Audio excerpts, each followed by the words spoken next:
Boston, the winningest sports city this century. Each championship deriving from a plan. Join us as we discuss the next Boston Banner Blueprint with your hosts, Josh Finkel, Nick Walsh, and Nate Philbrook. What's up, everybody? Boston Banner Blueprint back at it again today, but with a bonus episode. Before we get into the bonus episode, Nate, take it away with a quick message.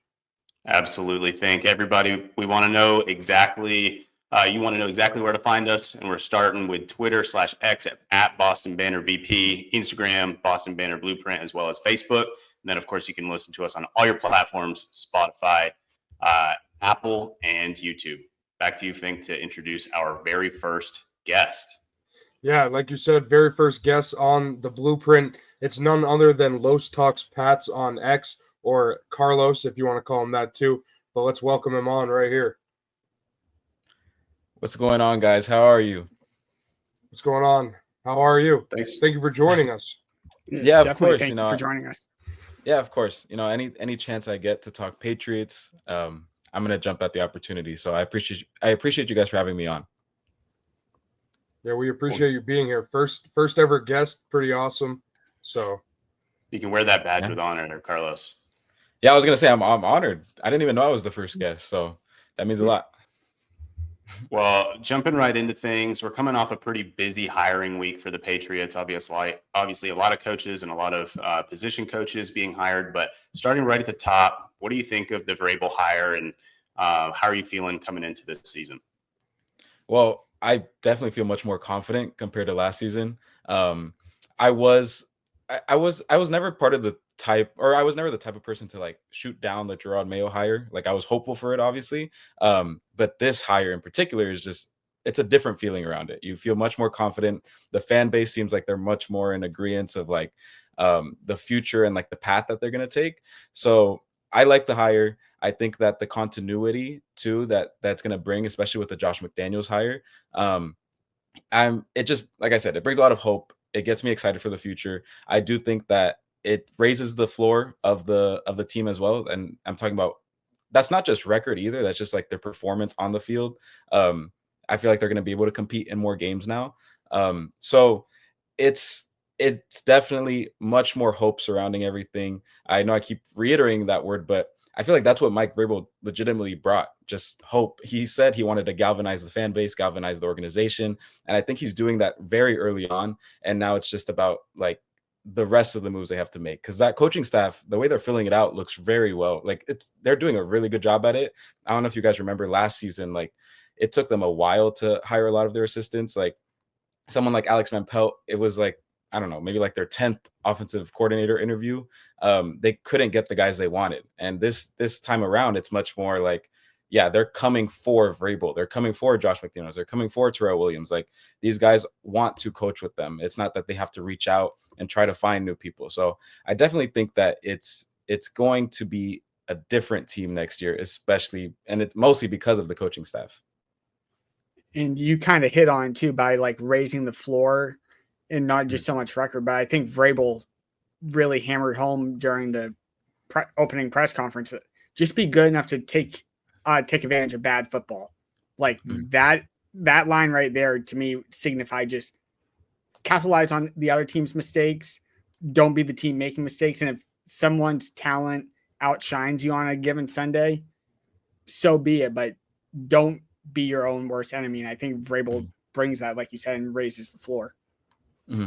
And I would also add to that, it's like they've been the team that can't take advantage of bad football. They've been that team that people took advantage of. So just like the messaging that he's brought as well, just that one quote that went viral, that it was like, we're going to remove, I forgot, what was the word he used? Entitlement. Yes.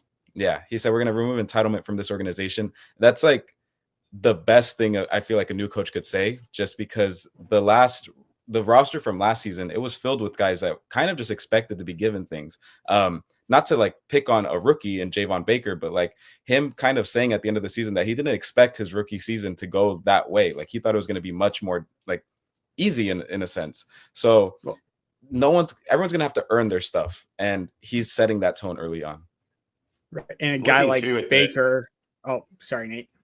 I was just going to say to echo that, if you looked at the sideline after, a game that they were down 20, 27 points, you could look at the sideline and they were laughing and joking and all smiles. And it's like, you would have never seen that during the Belichick era.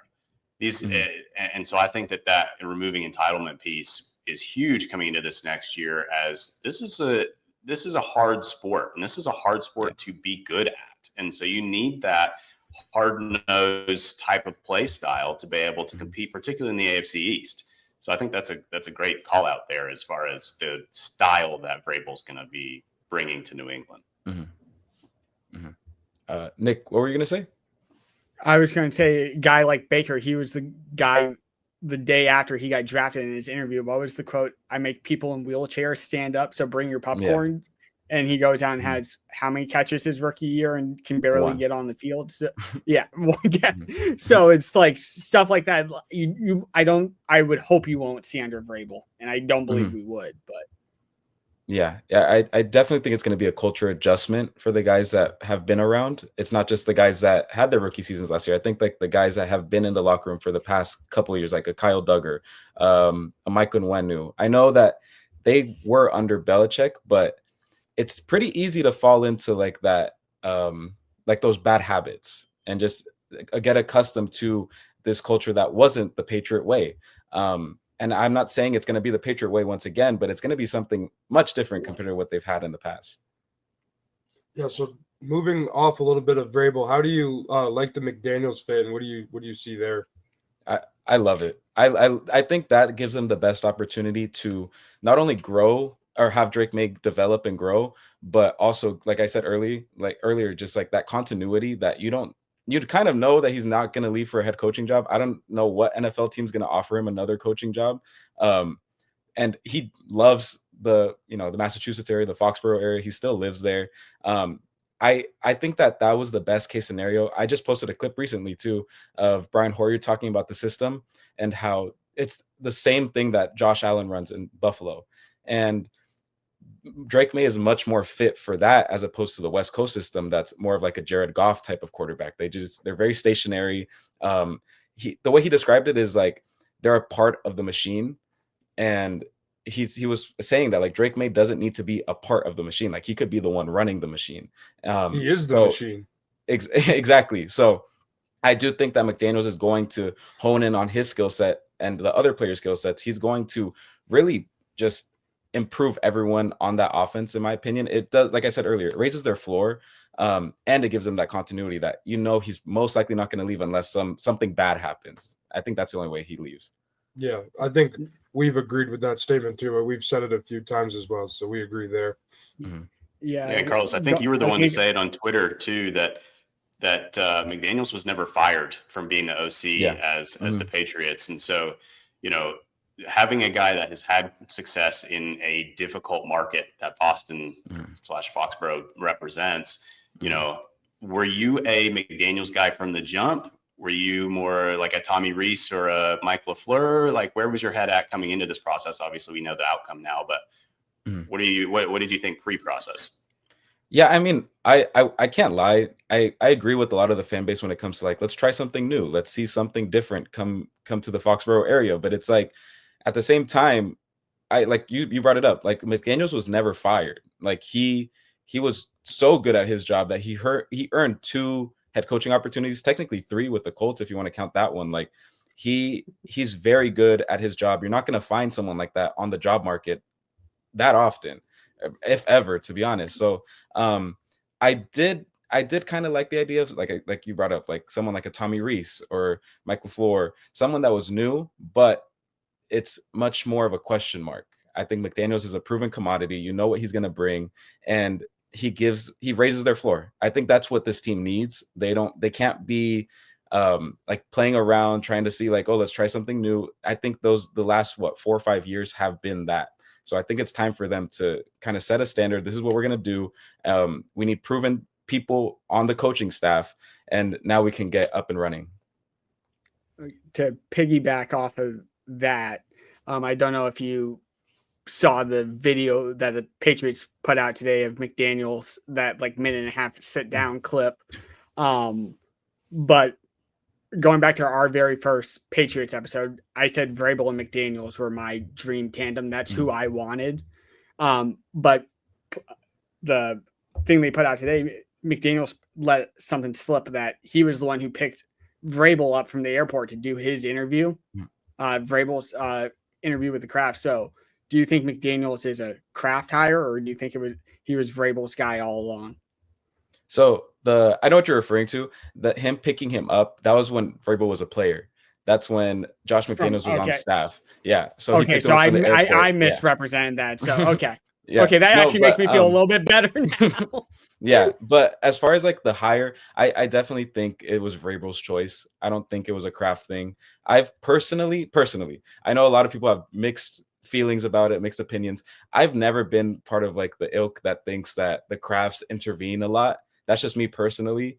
I know some people have strong opinions on that, but I just don't think they're gonna hire a new head coach after what Nick happened last season and say, I don't think someone's gonna I don't think they're just gonna say, hey, we're hiring you under the condition that you're hiring Josh McDaniels. I don't think that's what happened.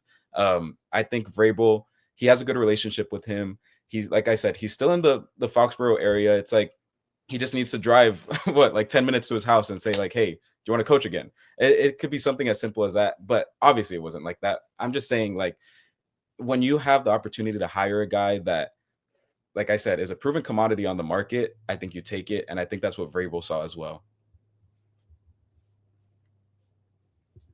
So moving from a commodity that we all know so well in McDaniels to something that a lot of New England is just being introduced to in Terrell Williams.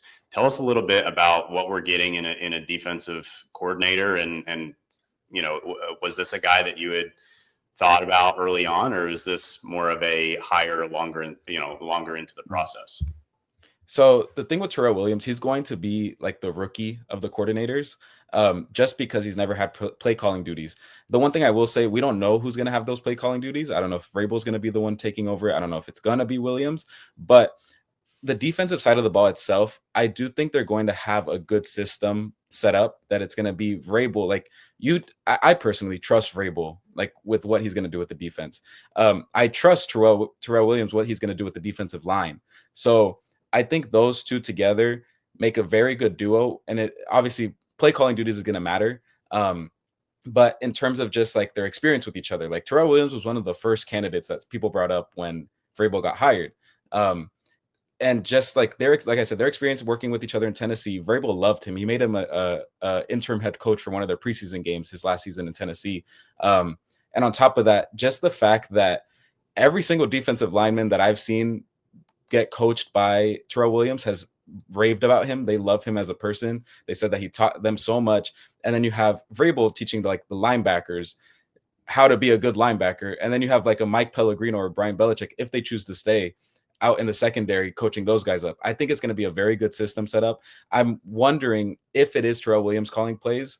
I wonder if they're going to promote a Brian Belichick or a Mike Pellegrino to some sort of passing game coordinator, have them handle, what the secondary does, and then work alongside Terrell Williams, and he's going to, scheme up what the defensive line does. I'm interested to see how that's going to work, but I do think the defensive side of the ball is going to have a very good system set up with a lot of experience in terms of positional coaching. Now you just made me think of it when you said Vrabel to help coach the linebackers. Does anyone know if Dante Hightower's still on staff, or has he been one of the ones that have been not let go, but has moved on with Mayo? He's technically still on staff. That's like one of the guys that he's in the same boat as like a Brian Belichick and Pellegrino, that you're just waiting to hear what's going to happen with them, but he's technically still on staff. Yeah. Okay. Yeah, and I think that the combination, while it's his first time as an official DC, that he has 20 years of experience at the Division I or higher levels, and so clearly he has experience coaching football, and so the fact that he brings that level of experience, and then the guys of the modern day of modern day football are as excited about his opportunity, like and I'm blanking on his name. Who was there from Tennessee that was just raving about him? Is it Jeffrey Jeffries Simmons. Jeffrey Jeffrey Simmons. Simmons, Yeah, that's it. Jeffrey Yeah. Simmons. And so if you couple that together with the offensive side of McDaniels, do you feel as though this is a more attractive destination for free agents to start looking at compared to last year? It was, you could overpay and they'd still say no. Mhm. So Mhm. does this situation become a lot more appealing? I'm definitely interested to see how that's going to go. I do think that if we compare it to last season, like that Gerard Mayo staff, I think the only guy that came out and said that they joined the Patriots because of the staff was Austin Hooper. And he said that it was because of Alex Van Pelt that he wanted to join. And that was the one guy that came out and said that. No one else, really said like, oh, I wanted the opportunity to be coached by these guys, or like I had a good connection with them in the past somewhere else. They didn't have that tree. And I do think that these guys are coming from very good teams that they can have those connections with players. Obviously, Jeffrey Simmons, like he would be a dream. Obviously, it would be a trade, but like I'm never going to say never to the chance of him saying like, hey, I don't want to play here anymore. I want to go to the Patriots. I want to be coached by these guys that I had my best years under. So I do think that it will boost their chance of getting some free agents. I don't know how much of a factor it'll play on the offensive side of the ball, just because it's still not some like amazing destination for the offensive guys. I do think that if you sign with the Patriots, you get a lot of opportunities. but the one thing I will say is that are you going to try to get guys that want opportunities to, increase their value, become better players, or do you want guys that are proven that you're just going to have to pay like a bunch of money to? Like a T. Higgins would probably have to get paid like upwards of 30 million if he comes here. Most other teams, like the Bengals, for example, if they extend him, I wouldn't be surprised if it's just shy under 30 million, just because he wants to stay there. So I do think it will play a factor. Like with the new coaching staff, they might be able to bring new guys in, have more connections with those guys. But it's honestly a wait and see game. I don't know what they're gonna do. I do think that they're, like you said, they're gonna have to overpay for guys regardless. But at the end of the day, if they work out, it's not an overpay, right? Like it just works out. So they have money to spend. Now with Drake May, how much of an appeal for free agents or trade targets, along with the coaching staff? Yeah, would Drake May help? Well, obviously would help, but how much help does he give to attract free agents?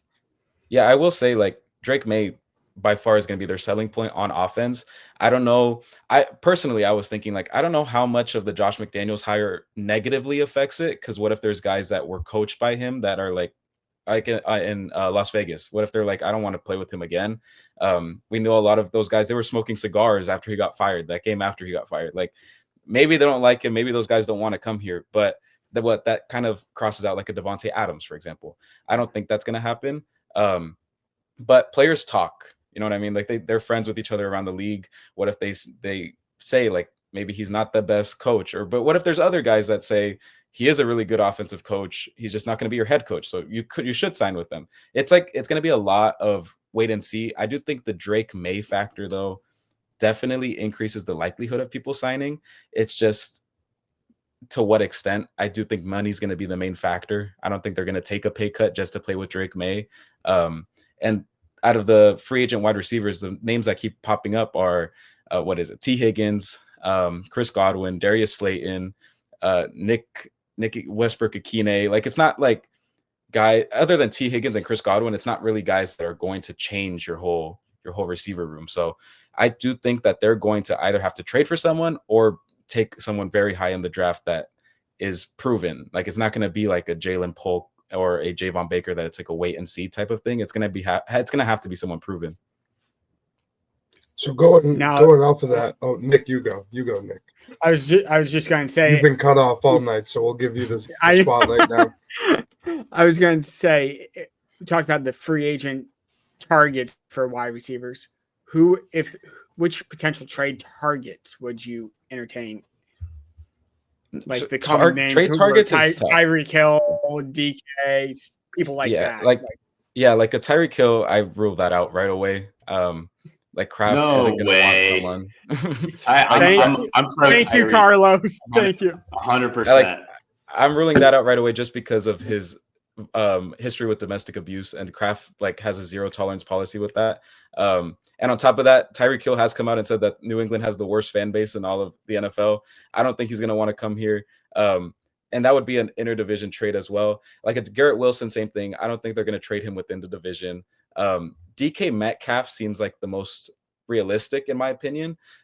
It'll be interesting to see what the Seahawks do in terms of their quarterback. I do think if Geno Smith is back, they're not going to change much. But if they have and this might, you could honestly call this both ways. If Geno Smith stays, I could see them trading him. But personally, I think that if they get a rookie, I think they might hit like the reset button and just say JSN is their number one and just reset that money with that they have dedicated to DK and trade him. We'll see how that goes. I'm a bit fearful of the idea of them trading their second round pick for a wide receiver. We'll see who it is for if they do that. But DK seems, in my opinion, seems like the one that's worthy of that second round pick. I can't think of anyone else off the top of my head that would be worthy of that second round pick. Like a Deebo Samuel has been floated around as well. He's not going to, I don't think he's worth that second round pick. I would do it for like a fourth maybe, but I don't really think he's a game changer either. I don't think he's going to be their wide receiver one. So DK seems like the only one on the trademark or floated around on the trade market. Like the idea of him being traded that could fill that X role, that could be their number one wide receiver. Do you think AJ Brown's a possibility or no? If I like the way I think about it sometimes is like put yourself in their shoes. They're in the NFC Championship. He's made it to the Super Bowl with them. Like, do you really want to leave that situation, right? Like, I don't think. And Jalen Hurts is his childhood best friend. Like, I don't think he's gonna want to leave that situation. No, I agree. I just want someone to tell me it's possible. Yeah, personally, I don't think like he would have to be like a first round pick. And yeah, ours is the fourth pick. Like that, I would trade it. I would trade it. I don't think so. Would you trade next year's first for him?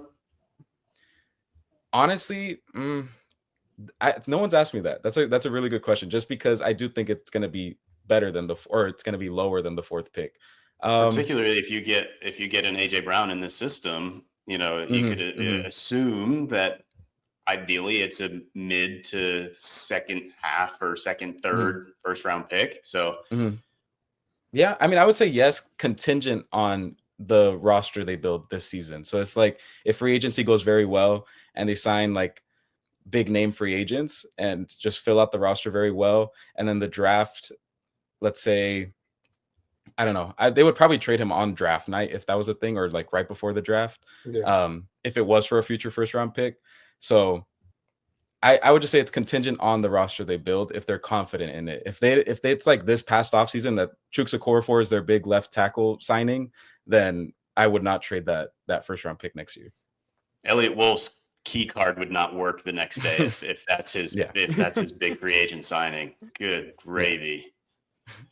So I think you just kind of led us in a perfect direction of looking towards the draft. Obviously, we have several months.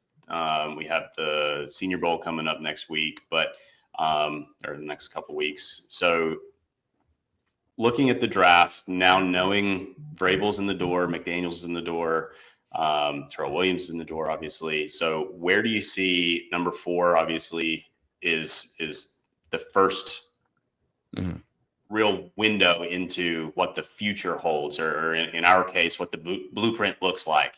And so where do you see us going at 4? What are your top needs, obviously, with the named things that we've already talked about? Yeah, I would I'm part of the boat of like, I think you take best player available. I don't think you reach on a guy just for positional need. So personally, that would rule out like a Will Campbell or a Kelvin Banks at number 4.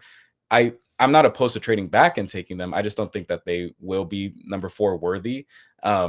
Obviously, right now, the whole hype around Patriots Nation has been Abdul Carter for like the past like month. And now that other teams and the national media are starting to pick up on it, that him going like number 1 or at least top 3, now everyone's kind of shifting their focus to like I've seen Mason Graham a lot lately. I've seen Tet McMillan pop back up.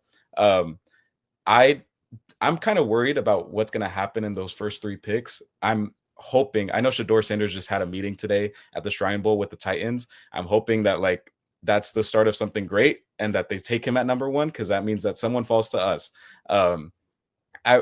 Any Patriots fan should be hoping that 2 quarterbacks go in the top 3.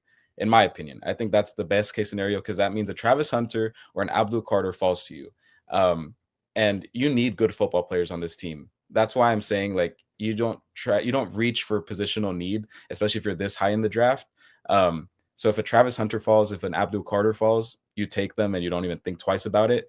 You just put them wherever they fit best, and you go to work.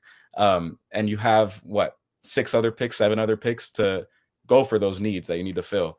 And you also had free agency. So I don't understand why people just think like, oh, we can only fill in this certain position at number 4. Like that's our only chance to, like, no, I think that you're going to have multiple opportunities to do so.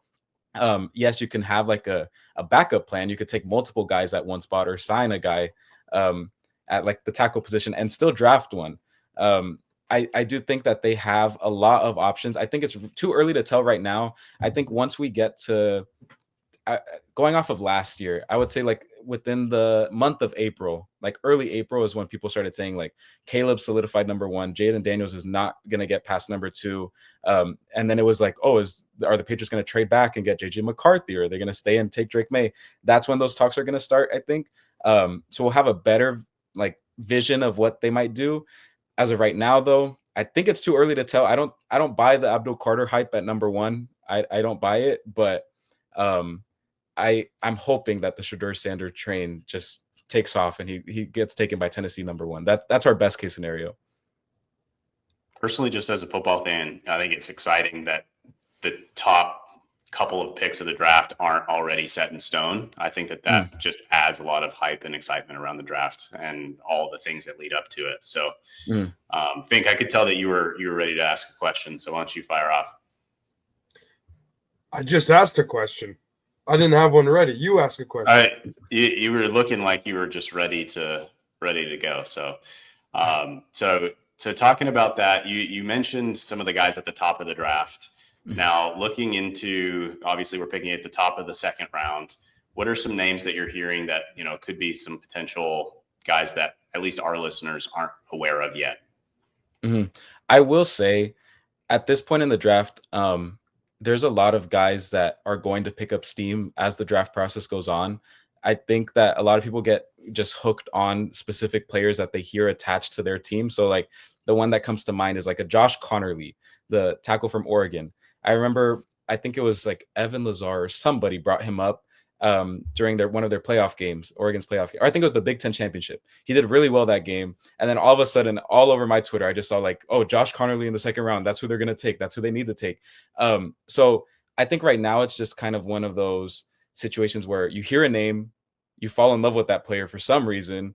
And then as the draft process goes on, you kind of start forgetting about them, or they just go to the back of your mind, and then someone else comes up that's new and like the better commodity at the time. So with that being said, I think personally, this isn't going off of like what I've been hearing from around everyone. It's just necessarily like what I think they should do.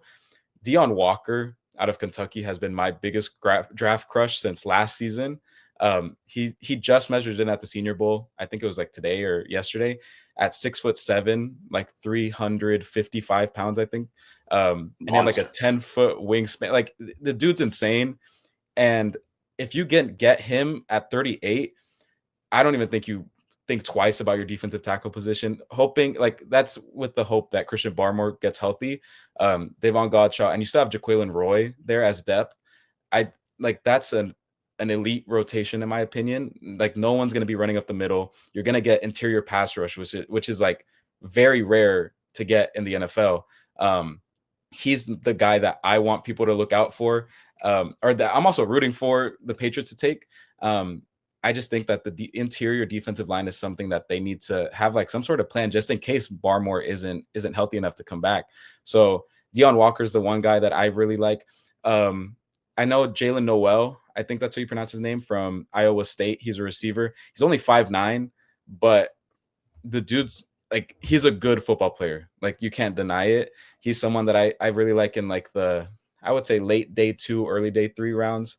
There's a lot of guys that I think once the draft process starts going, those day 3 guys that are going to climb up into day 2, I think Patriots fans are going to fall in love with them. Like a Jalen Noel could be one of those. I think a Savion Williams out of TCU.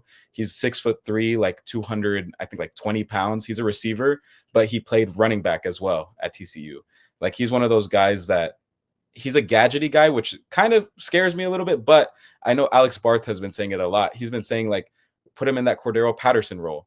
Like that's someone that's bigger and just like has that same nimble and quick change movement that you could utilize in any offense. So I think there's going to be some guys that are going to creep up. Savion Williams, my hot take is that he's going to be like the Jonathan Mingo of this draft, that no one's going to really talk about him, or it's going to be a lot of like, he's very athletic, he's fast, he's all this and that.